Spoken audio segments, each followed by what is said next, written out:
자, 오늘로서 제 스페어 타이어 임무는 마치도록 하겠습니다. 저희도 이제 여기 계신 분들, 특별히 연세가 들으신 분들은 그리스도인으로 평생 신앙생활 하다가 종종 이런 생각을 많이 할 겁니다. 내가 그동안 믿어왔던 신앙인의 본 모습은 무엇일까? 이런 고민을 많이 할 겁니다. 저 또한 요즘 그런 생각을 많이 합니다. 왜냐하면 이제 후학들을 다 가리키고 이제 마지막 1, 2년 더 후배들을 가리키는 걸 남겨두고 정말 내가 제대로 가리켰을까 이런 생각을 많이 할 때가 많이 있습니다. 기독교가 어제 오늘이 아니라 기독교의 참 신앙인은 어떤 모습일까 이런 고민은 수많은 사람들이 했습니다. 그런데 이게 기독교의 그런 고민은 뭐와 관련되어 있냐면은 특별히 종교는 무엇이고 종교에 특별히 필요한 형식과 내용이 어떤 거냐의 그런 싸움 때문에 그렇습니다. 그렇죠. 어떻게 믿는 것이 참다운 그리스도인인가 이런 고민을 제가 맨 먼저 하게 된 것은 제가 파푸아뉴기니아에 성경을 번역하러 가서 메케우 부족에서 신앙생활을 할 때 이제 고민을 갖게 됐어요.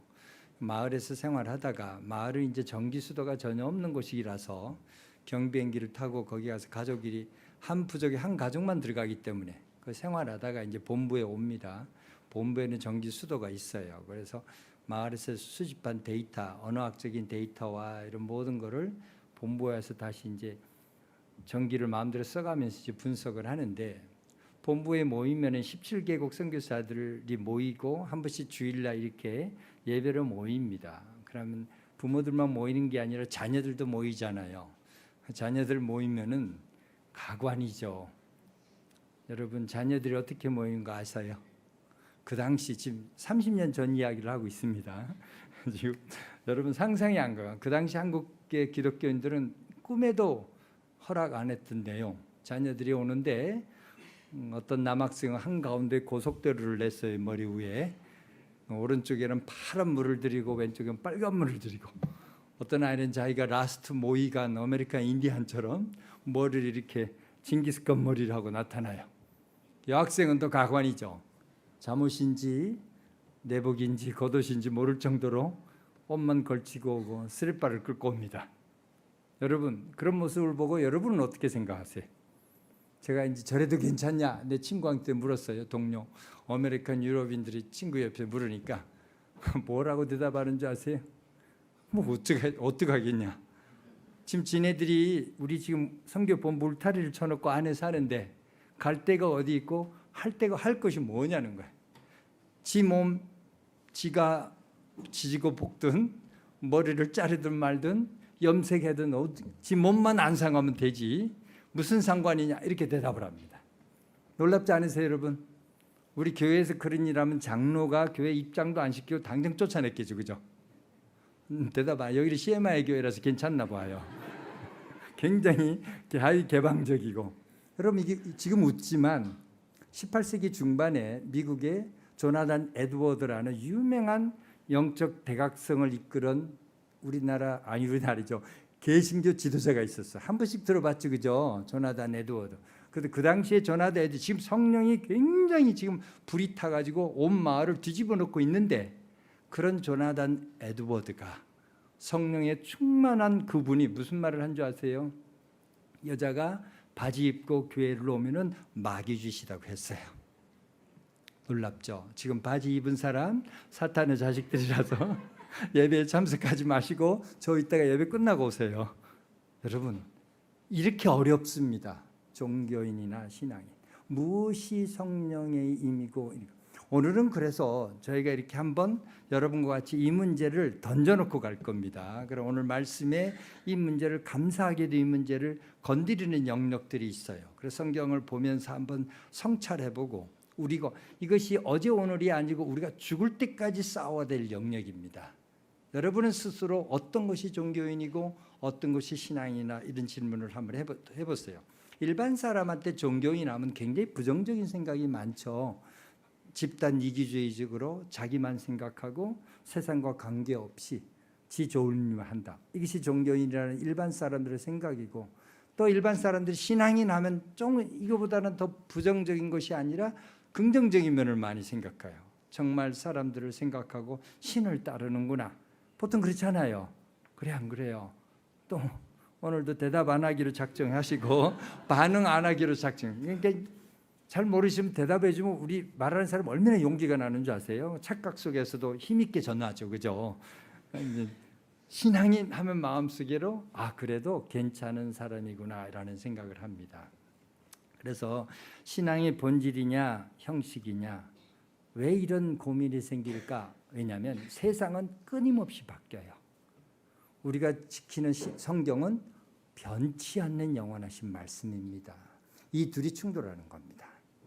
그러면 끊임없이 변하는 세상 속에서 변치 않는 영원한 말씀으로 적용을 시켜야 되는데 이 두 개가 누가 끼어 있어요? 우리가 끼어 있는 거죠. 우리가 적응시키는 거지 누가 시키는 겁니까? 이 변하는 말씀에 어느 정도 우리가 성경 말씀을 제대로 가르치고 따라갈 수 있느냐, 그것이 바로 교회의 사활이 걸리는 문제이기 때문에 그렇습니다. 또 이것이 왜 중요한 줄 아세요?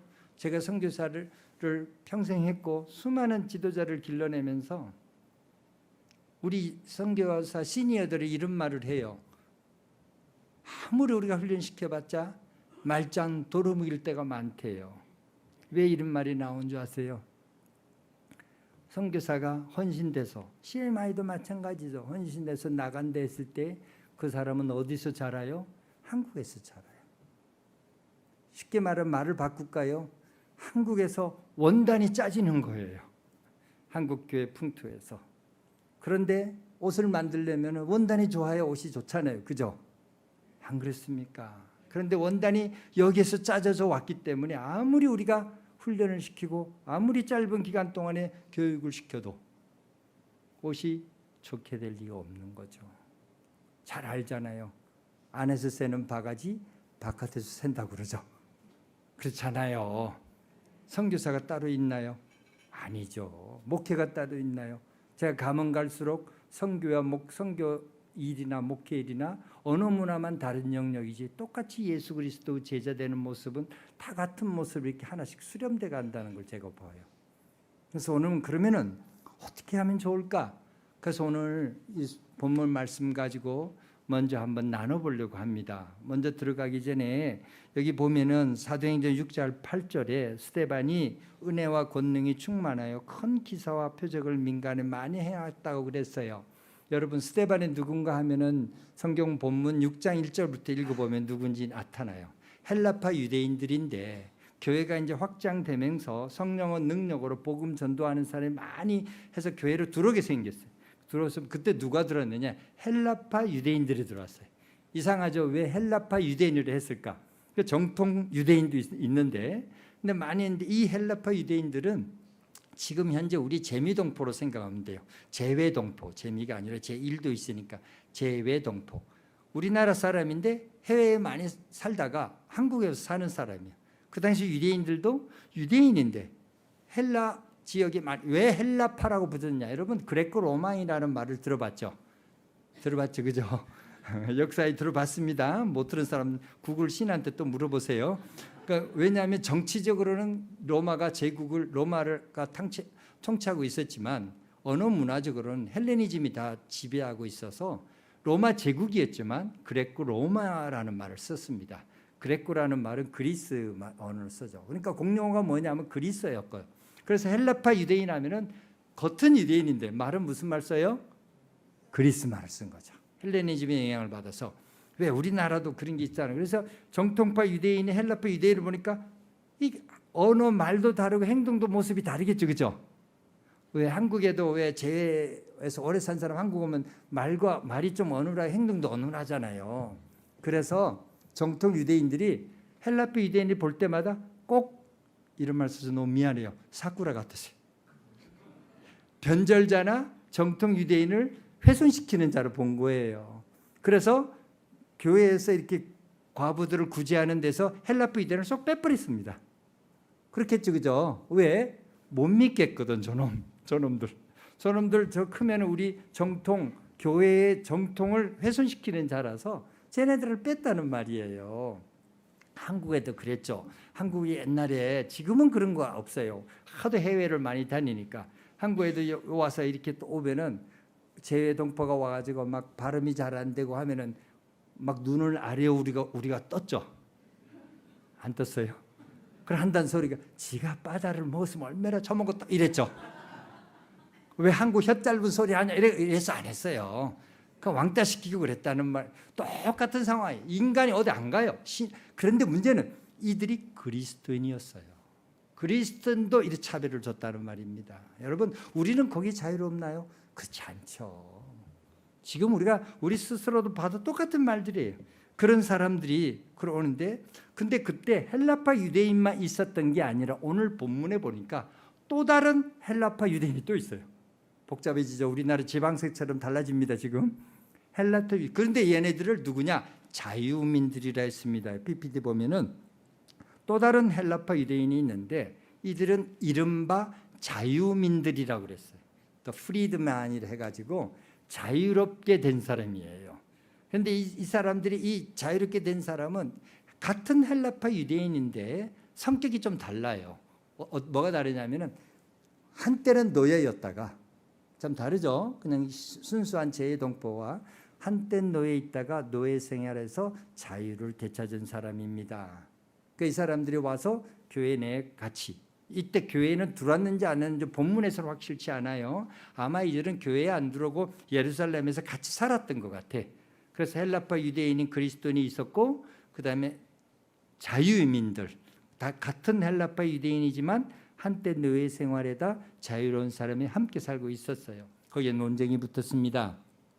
자유민이라고 번역됐는데 이게 이제 신약 그리스어 리버다노라고 번역했는데 이 라틴어였어요. 리베르테스토스라고 해가지고 리베르토스에서 번역한 헬라 음력한 거예요. 우리 텔레비전 텔레비 하는 식으로 음력한 말입니다. 이렇게 리베르티노스라고 하면 자유인에서 라틴어인데, 그래서 어쨌든 이 사람들이 자유를 찾은 사람들이 와가지고 살고 있었어요. 여러분이 자유민이라고 생각해 보세요. 얼마나 자기 나라에 돌아와서 자유를 찾아서 생활하는 그 자부심과 기쁨이 얼마나 크겠어요. 크겠죠, 그죠? 지금도 해외 살다가 나이 들어서 은퇴해가지고 한국에 오셔서 사시는 분이 굉장히 많잖아요. 그들이 꿈에 그리던 것은 고국에서 시원하게 한국말 쓰고 한국 사람과 살아가는 걸 얼마나 좋아하겠어요, 그죠? 그 당시도 그랬다는 거예요. 이 자유민들한테 절대 놓쳐서는 안 된 유대인의 정체성이 있는 거예요. 그게 뭐겠습니까? 그것이 바로 성전하고 모세의 율법이라는 말입니다. 이거는 놓칠 수가 없거든요. 이거 빠지면 유대인이 아니거든요. 더군다나 노예로 끌려가서 유대인이 살았을 때 가졌던 온갖 고통과 서름과 아픔과 애통을 생각하면은 자기 나라 땅에 돌아와 가지고 살았던 그 모습, 성전과 모세율법은 자기의 분신이요, 자기 정체성의 자기요, 자기. 이해하시겠죠? 이거를 누구도 건드릴 수 없는 성령이었죠. 그런데 이거를 스데반이 건드렸던 모양입니다. 싸움에 붙었습니다. 깊은 논쟁이 됐겠죠. 스데반은 왜요? 그리스도인이었죠. 예수를 믿었죠. 예수 안에서 이것을 다시 본 겁니다. 그러나 이 헬라파 유대인, 특히 자유민들은 이것을 성전과 모세율법에 완전히 몰입됐고 함몰됐다는 말입니다. 그래서 이 성경에서는 왜 논쟁이 붙었냐, 구체적인 이야기를 안 하지만 그 뒤에 읽어보면은 분명히 모세의 율법과 성전과 붙어서 고소를 하게 됩니다. 그래서 이들이 뭐라고 고소하면 6장 13절에 스데반을 세우고 거룩한 것과 율법을 거스려 말한다라고 스데반을 내세우고 난 뒤에 다음에 이제 나사렛 예수가 성전을 열고 모세 율법을 뜯어 고친다고 6장 14절에 고발을 합니다.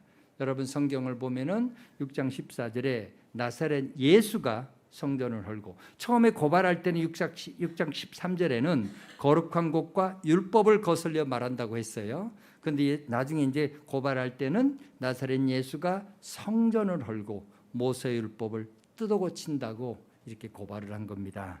굉장히 센 고발이죠. 유대인들한테 이 두 개는 사형 선고와 같은 겁니다. 그냥 이거는 유대인이 아니죠. 모세의 율법을 건드려 또 성전을 건드려 이건 죽어마땅한 거죠. 왜냐하면은 알다시피 성전은 하나님이 임재를 상징하는 곳이었고 모세 율법은 유대인들이 하나님의 백성이 살아가는 방식을 정한 원리와 원칙이었기 때문에 이 두 개를 빼놓고는 유대인을 말할 수 없었기 때문에 그렇습니다. 여러분, 이것이 왜 이렇게 중요한지 아세요? 지난주에 제가 사도행전 복음이 확산되는 곳에 뭐가 유혹이 있었다고 그랬죠? 돈과 개인의 능력이나 뭐라고 그랬어요? 개인의 경건이 문제가 됐다고 그랬죠? 일주일 만에 다 잊어먹었죠? 자꾸 잊어먹어야 똑같은 게 또 못 깨닫죠. 근데 복음이 확산되는데 돈하고 경건하고 능력만 관련된 것이 아니라 사도행전에 또 복음이 확산될 때마다 가장 큰 걸림돌이 바로 성전과 모세율법이었다는 말입니다. 이것이 사도행전 끝까지 집요하게 물고 늘어서 결국은 사도 바울도 이 모세율법 때문에 건드려가지고 잡혀가지고 로마에 가서 형장의 이슬로 살아야 됐다는 아픔의 역사를 갖고 있는 겁니다. 그런데 이것이 어제 오늘 싸움이 아니라는 거죠. 종교성이 부여되는 곳곳마다 복음의 순수성이 훼손돼서 둘이 충돌하면서 그것 때문에 갈라지고 싸운다는 것이 교회의 역사라는 거예요.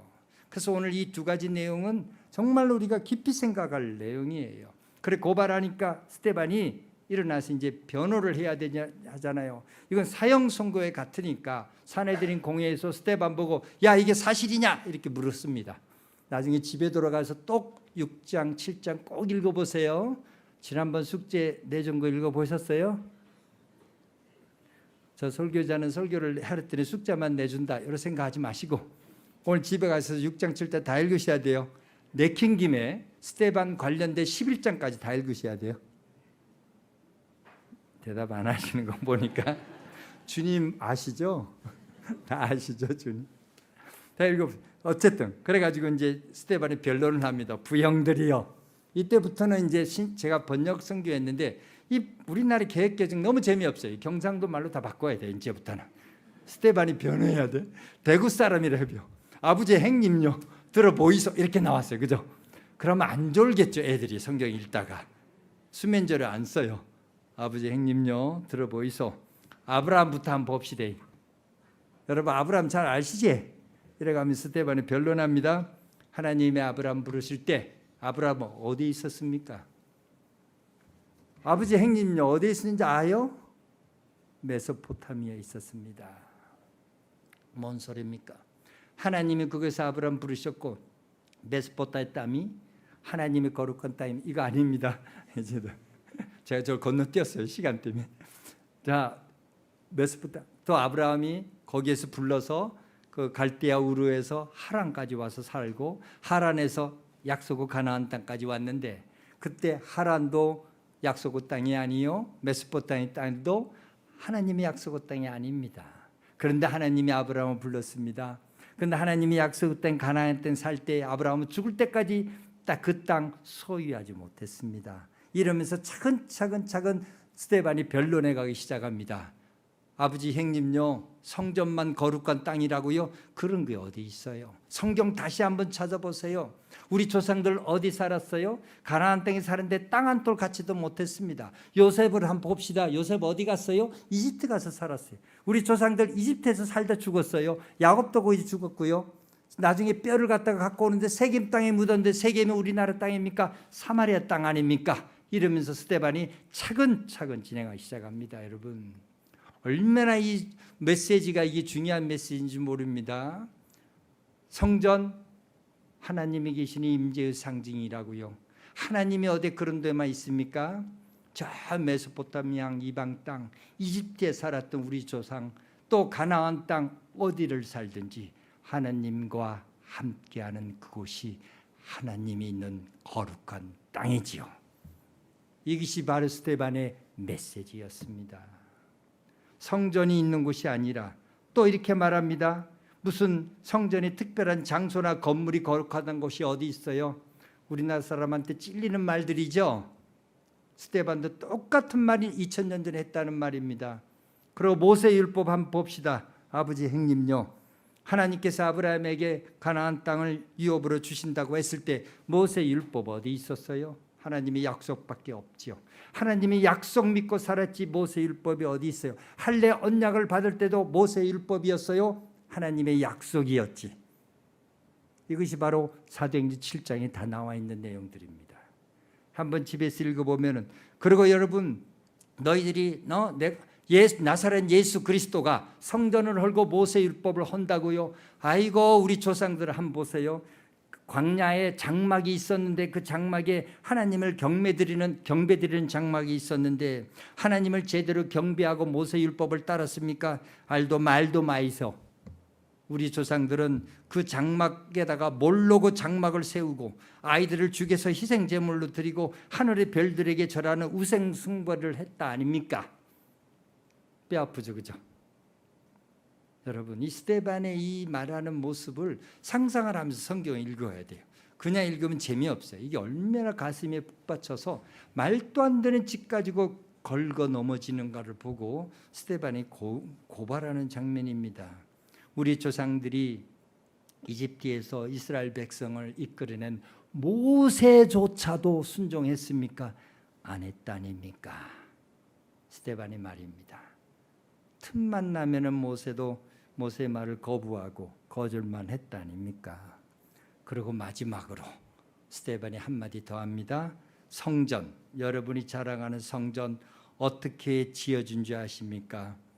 광야에서 성전 있기 전에 장막이 있었는데 그 장막은 이 땅 여기저기 옮겨 다니면서 경배를 했습니다. 하나님이 지정한 곳이 어떻게 거룩한 곳입니까?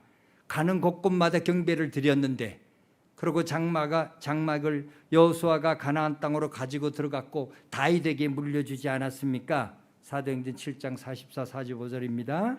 그러면서 이렇게 말합니다. 무슨 특별히 지정된 장소에서만 하나님이 계신다는 거 어디 있어요? 다윗이 성전을 지을 때 다윗한테 허락 안 하고 그 아들 솔로몬한테 짓겠다고 하면서 하나님이 이런 말 하지 않았습니까? 하면서 사도행전 7장 49절 50절을 말합니다. 하늘은 나의 보좌요 땅은 나의 발등상이니 너희가 나를 위하여 무슨 집을 짓겠으며 나 안식할 처소가 어디냐? 이 모든 것이 다 내 손으로 지은 것이 아니냐? 무슨 말입니까, 여러분? 인간은 하나님을 어떤 특별한 곳, 장소를 만들어 놓고 그곳에 가두어두려고 애를 씁니다. 하나님이 마치 그곳에 있는 것 양 착각 속에 살려고 한다는 말입니다. 어떻게 이 말을 합니까? 온 우주를 창조하신 하나님을 사람이 지어준 건물에 하나님을 가둬놓을 수 있겠습니까? 없다는 말 아닙니까? 온 우주를 창조한 모든 이 만군의 주시요 주중에 주신 만왕의 왕께서 그분을 어떻게 사람이 지은 것, 그 손으로 만든 곳에 그 하나님을 두을 수 있습니까? 그러면서 스데반은 더 이상 말을 못한다는 듯이 이 말을 하면서 이제 힘든 말을 하면서 이제 죽게 되죠. 사도행전 7장 51에서 53절, 목이 곧고 마음과 귀에 할례를 받지 못한 사람들아. 오늘 본문 읽은 말씀드립니다. 무슨 말입니까? 너희들이 나보고 혹은 나사렛 예수 그리스도가 성전을 헐고 모세율법을 허문다고 웃기지 말라는 거죠. 너희 조상들, 목이 곧은 백성, 너희 조상뿐 아니라 지금 너희들도 하는 짓을 보니까 하나님 말씀대로 지키는 것 하나도 없고 너희 무슨 네가 원하는 대로 지키는 거지 하나님 원하는 대로 지킨 것이 아니었다는 말입니다. 특별히 스데반이 말한 천사율법을 받으면서도까지도 이스라엘 백성은 지키지 않았다는 것을 고발했습니다. 사도행전 7장 54절에 보면은 마음에 찔려 그를 향해 이를 갈았다고 그랬어요. 개역개정의 번역을 잘못한 부분입니다. 마음에 찔렸다는 것은 꼭 회개해서 양심의 가책 느꼈다는 데인데 그 말이 아니라 디아프리오마이라는 신약 그리스 단어는 그냥 이글이글 타가지고 분노해가지고 완전히 분노해서 그냥 이를 갈았다는 소리예요. 폭발한 거죠. 그래서 이 사람들이 이제 스데반을 질질 끌고 갑니다. 여러분, 이 스데반을 이렇게 반목하고 스데반에게 분노했던 사람들이 남이 아니다는 것에 이 메시지의 핵심이 있습니다. 여러분, 우리도 이런 요소에 너무나 많이 들어가는데 성경 말씀에 보면은 거짓 증언들이 스데반을 고발할 때 성경은 이미 6장 15절에 스데반의 얼굴이 마치 천사 얼굴과 같았다고 그랬어요. 이 말이 뭐죠? 그 당시 유대인들은 이 말이 무슨 말 다 알았어요. 왜? 모세가 하나님의 율법을 받고 내려올 때 얼굴이 천사 얼굴처럼 변했거든요. 그 말은 무엇입니까? 스데반이 하는 일마다 하나님이 함께 한다는 상징을 보여줬거든요. 이 세상에서 하나님이 함께 한다는 걸 보여줘도 자기가 갖고 있는 자기 욕심과 자기 믿음에 함몰되면은 보이지 않는다는 겁니다. 대한민국 교회가 그랬다는 거예요. 대한민국 선교계가 그랬다는 거예요. 하나님의 영광, 지금도 우리 대한민국에 그런 일이 나요. 하나님이 영광이 되는데 내 교회가 영광이 안 된다면, 지난주 말했잖아요. 일 안 한다고 그랬잖아요. 하나님이 영광이 안 되는데 내 교회가 유익이 된다면 물불 안 가리고 한다는 게 대한민국 교회라고 그랬잖아요.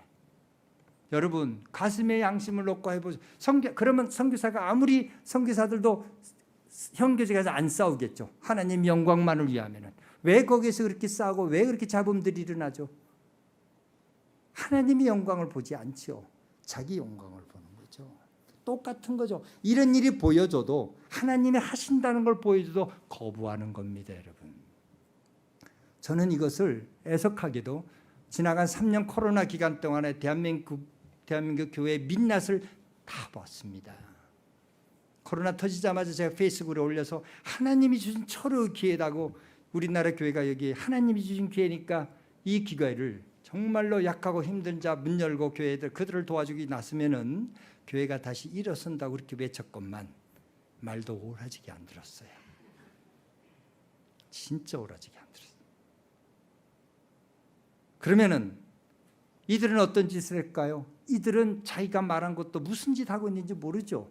이렇게 얼굴이 변해도 스데반을 거부했고, 또 모세 율법을 어긴다고 스데반을 고발해놓고, 지네들이 10계명 중에 9계명을 어기면서까지 거짓 증인을 내세워가지고 증인을 시키는 겁니다, 여러분. 가관이죠, 그죠? 완전 내로남불도 이런 내로남불 없습니다. 그게 남의 이야기가 아닌 거죠. 자, 그러면은 결론을 맺어야 되겠어. 이렇게 말한 것들, 그걸 어떻게 해야 그러면 종교인과 신앙인의 우리가 좀 더 많은 것을 깨닫고 좀 더 실수를 줄일 수 있을까?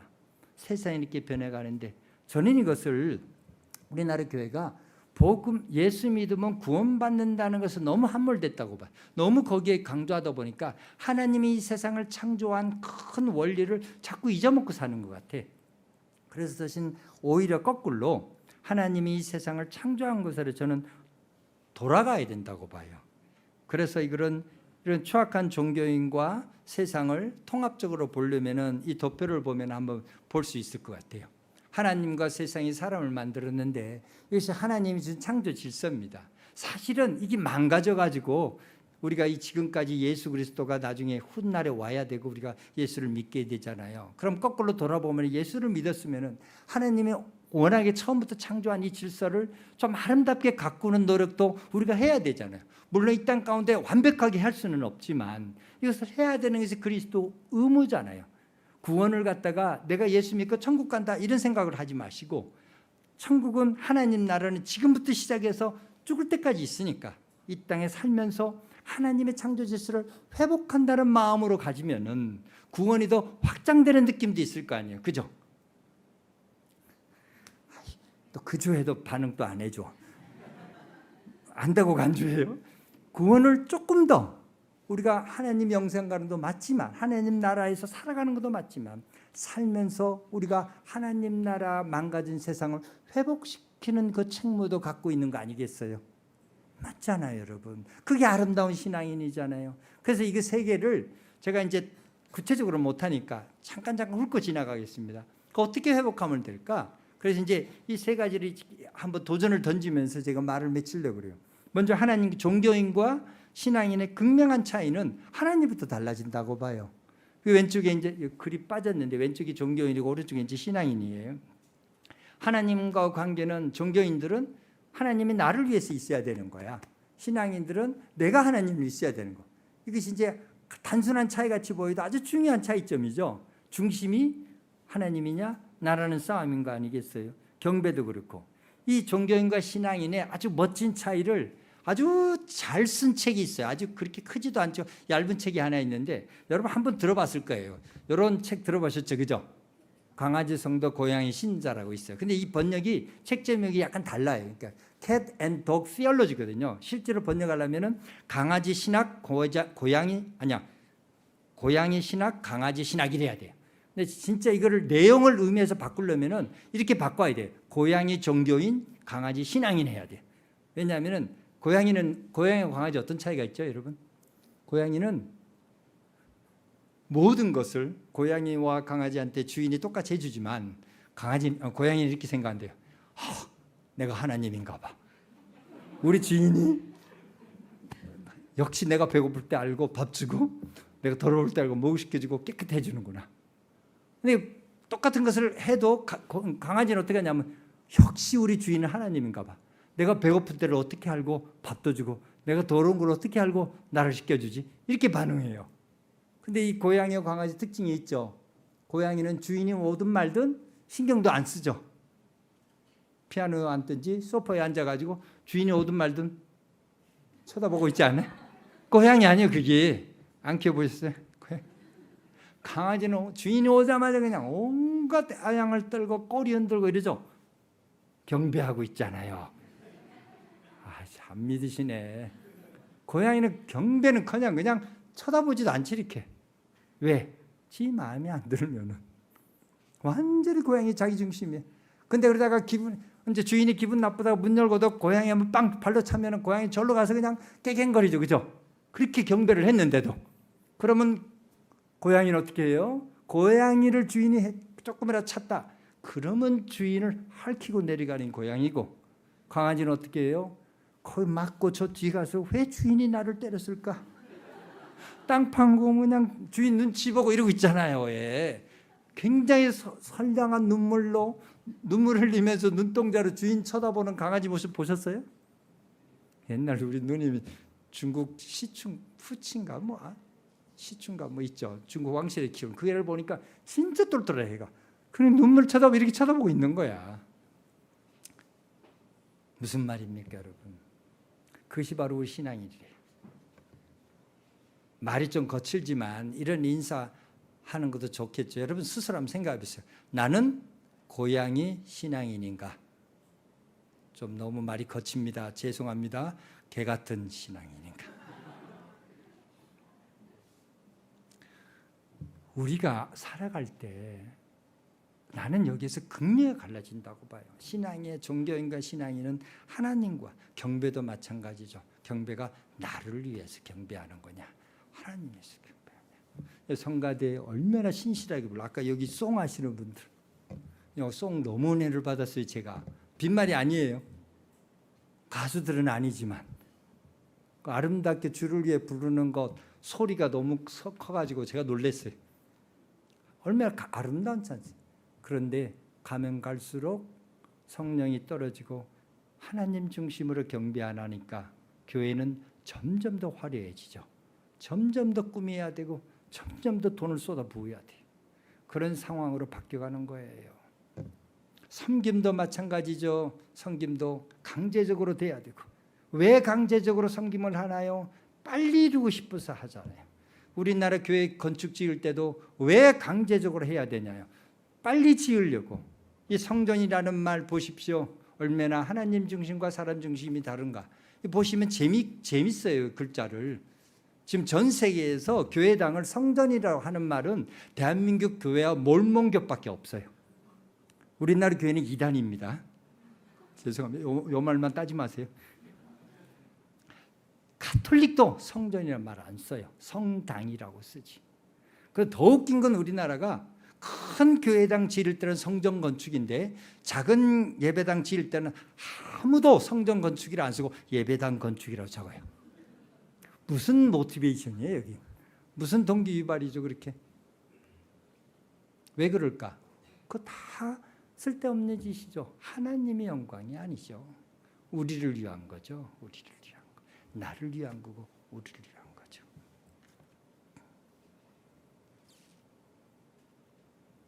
우리 그리스도인들은 다 알 겁니다, 여러분. 뭐 제가 여기서 강의 안 해도 CMI 교회니까 우리가 다 예수 믿음, 우리가 성전인 걸 다 알고 우리가 함께 교회로 모이는 거죠. 어디 가든지.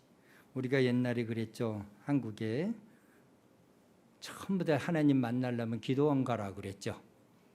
그랬어요, 안 그랬어요? 왜? 기도원에 하나님이 계시죠, 그죠? 교회 여기는 없죠. 우리 집에는요 더 없죠. 내 공부방은 아예 하나님 안 계시죠. 거실은 하나님 재해놨어요. 너무 이야기가 아닌 거죠, 여러분. 아무리 예수님이 산상수훈으로 그렇게 강조를 했어도 기도를 잘못하고 아무리 성경에서 올바른 걸 가르쳐도 따르지 않는 거죠. 물론 우리가 마음을 합해서 의기투합해서 한 번씩 시간과 세상에서 떨어져서 시간 갖는 것은 좋은 거죠. 그러나 우리가 이렇게 철없이 몰려다니는 그것은 우리 신앙이 무엇인가를 알 수 있는 거죠. 세상도 마찬가지입니다. 세상도 우리가 종교인과 세상에는 뭐라고 차이냐면 대부분이 세상에 대해서는 지금 코로나 기간 때도 그렇죠. 막말로 너희가 성령을 알아 이런 식으로 교회가 되어 있잖아요. 쓸데없는 세상에 우리를 박해한다고 그런 쓸데없는 짓을 했죠. 우리가 요 며칠 전에 제 딸이 사는 미시간에 인데 눈이 엄청나게 왔어요. 우리 사위가 미국 놈이라서 할 수 없이 미국에 삽니다. 그래서 이제 거기 사는데 눈이 엄청나. 교회가 스스로 오지 말라고 통보를 내립니다. 교회 오지 마라, 위험하니까. 한국교회 그럴 수 있어요, 여러분?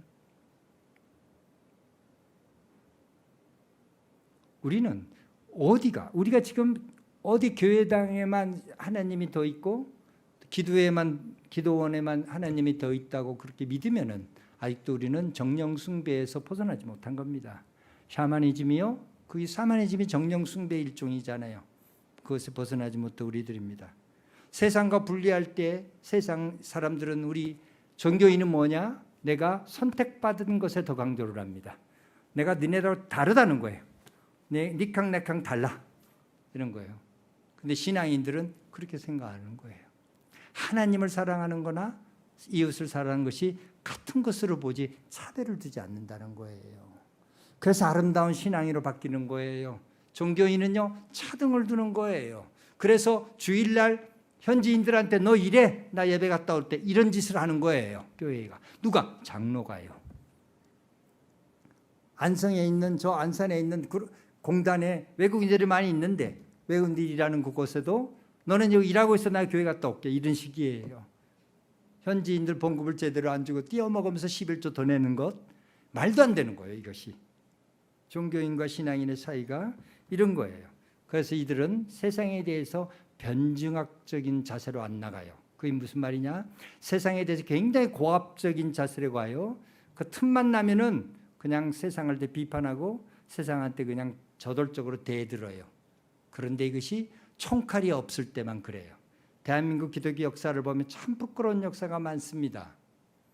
일본군이죠. 일본 놈이죠. 이때는 일본 놈들이 총칼로 무릅쓰고 하니까 교단 전체가 신사참배를 가결하고 목사들이라는 사람들이 한강에서 목욕 재배하고 궁성여배를 드리고 한강에서 남산까지 뛰어가면서 머리를 빡빡 깎고 남산에 있는 궁성여배 일본 황궁을 향하여 전 신사를 저하는데 거기에 앞장서서 절한 것이 우리나라 교회의 부끄러운 역사입니다. 역사를 잘 알아야 된다고요? 알아야 되죠. 그래야 똑같은 죄를 안 짓죠. 왜 그랬을까요? 총칼 앞에. 총칼 없을 때는 그냥 힘 있다고 힘자랑하고 깡패짓 하는 거예요. 제가 볼 때는 깡패지예요, 교회가. 총칼들이 되면 완전히 죽어가지고 완전히 이 신앙까지 팔아먹는 짓까지 서슴지 않는다는 거예요. 여러분, 종교인과 신앙이 이렇게 다릅니다. 신앙인은요 그렇게 살지 않아요. 세상에 대해서 다르다는 것이 아니라 어떻게 하면 나와 다른 세상이 하나님 안에서 이들과 내가 살아가는데 내가 복음의 증인의 역할을 하며 그들과 같이 살아갈까, 더불어 살아갈까, 이런 생각을 하지. 아브라함이 그랬고 다윗이 그랬고 모든 사람들이 그랬어요. 하나님의 경륜을 순종하면서 따라간 거지 자기가 하나님이 되지 않았다는 말입니다. 고민이 되겠죠, 그죠? 우리가 이 말하면 이제 다 뭐 밑도 끝도 없이 시간이, 제가 이제 시간 가서 빨리 마쳐야 되니까 마지막 삶을 볼게요.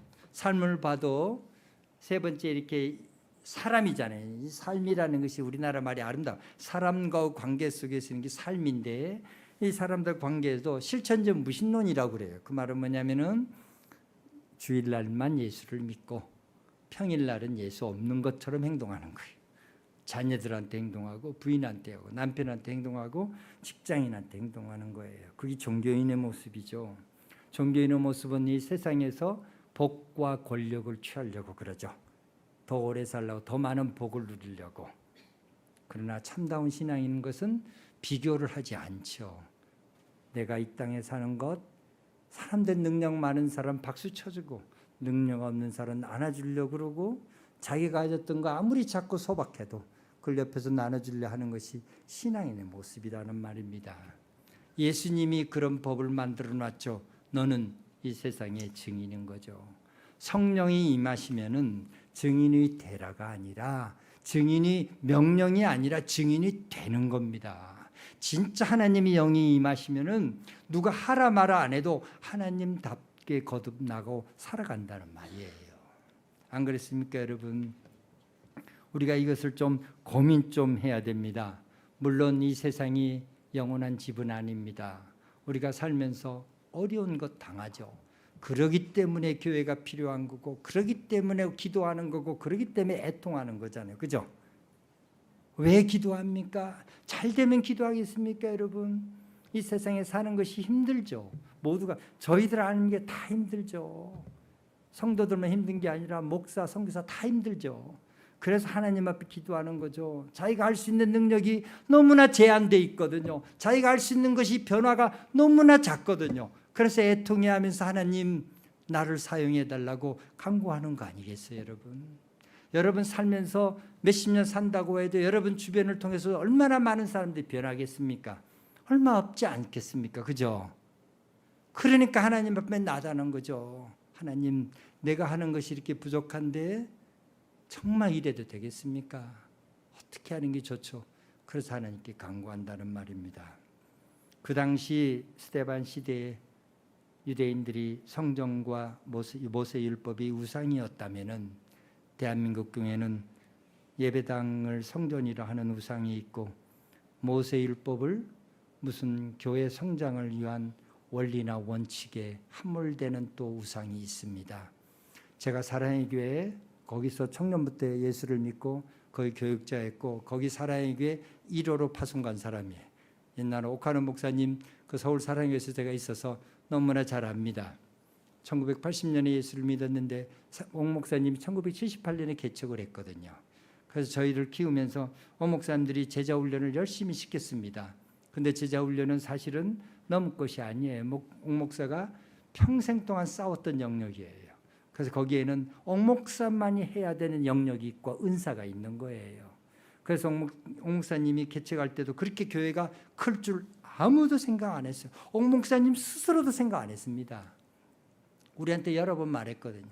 그래서 근데 교회가 몇 번 이렇게 해마다 배로 커져갔어요. 해마로 커져가서 사람들이 물어요. 교회를 어떻게 이렇게 커졌습니까? 답이 뭐겠습니까? 그러면은 옥 목사님이나 누가 봐도 나도 모른다가 답이겠죠. 그죠? 그게 정확한 하나님의 답이죠. 그런데 어떻게 해요? 사람들은 그거 가지고 답이 안 되거든. 만족을 할 수가 없거든. 그 역사를 거꾸로 돌려요. 내가 그래서 이걸 했으니까 교회가 커졌구나. 이거 해서 사람이 증가했구나. 이래가지고 원리 원칙을 만들어낸다는 겁니다. 그래서 만든 걸 사람들이 추적하는 것이 제자와 원리라는 것을 추적해요.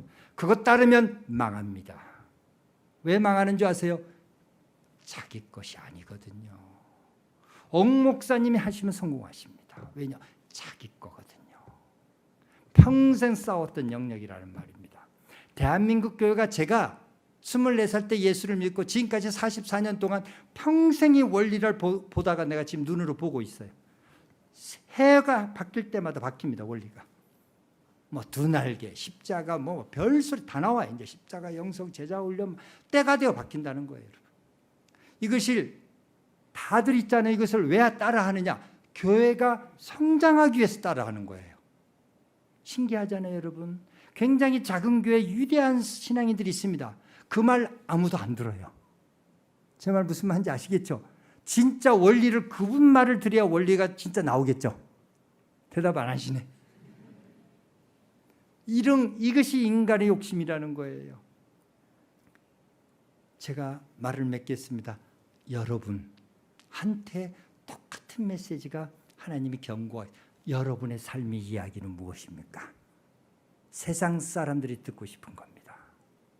원 목사님이 제자 훈련 이야기를 했다면 그분이 실패하던 성공인데 그건 나중에 이야기고, 자신이 평생 싸워서 그런 길을 걸어왔다면 여러분이 각자 처한 위치에서 하나님이 주신 은사를 깨닫고 걸어가는 삶의 이야기는 무엇입니까? 세상 사람들은 그걸 듣고 싶어 합니다. 그걸 들을 때 하나님께 영광이요, 땅에서는 기뻐하는 자를 통하여 우리 모두가 기쁨이 넘친다는 겁니다.